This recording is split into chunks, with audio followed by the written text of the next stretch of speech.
Öyle kişidir ha. Vallahi sana ver. Ay yaman bek kasır atın ha. Atın yaman bek. Maşını kesir ha sen atın. Ha? Öyle mi? Bəs əlində şu birisi nədir? Ha, de o birisi.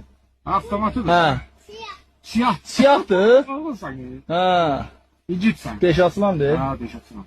O birisi nədir bəs mindiyi? O da at. Atın adı nedir? Atı nə? nedir? Adı nə? nedir? Kaya. Dayak. Dayaqdır. Vallahi.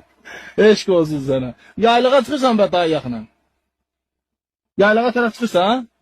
Sözüne bakır mı hayat? Sözüne bakır mı? O atın ya şey neydi o atın ya? Nəyi? Elə?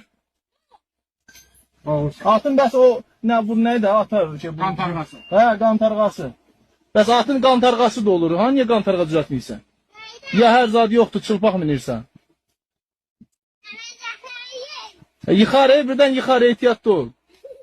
Hə, çalıb çılpaq minmə. Yaxşı? Bir qaçırt görüm dən sən qaçırt. Yaxşı kaç Belə qabağa bir dənə qaçırt görüm sən.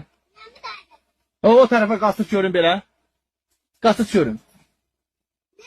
Vallahi qaçırt baxaq da bir dənə. Hə yox, bir dənə qaçır, yıxmaz, qaçır. Bir keçmir. Bir dənə bir balaca qaçır da. Dəli şeydir, yıxır adamı. Yıxmaz, bir dənə qaçır elə belə baxaq bayaqçı kimi. Yıkır ha. Yıxır, yaxşı eşinə, sağ ol. Yıxırsa sağ ol, bir dənə səni yıxar. Sən çılpaq minmə də ona görə yıxır. Yaxşı?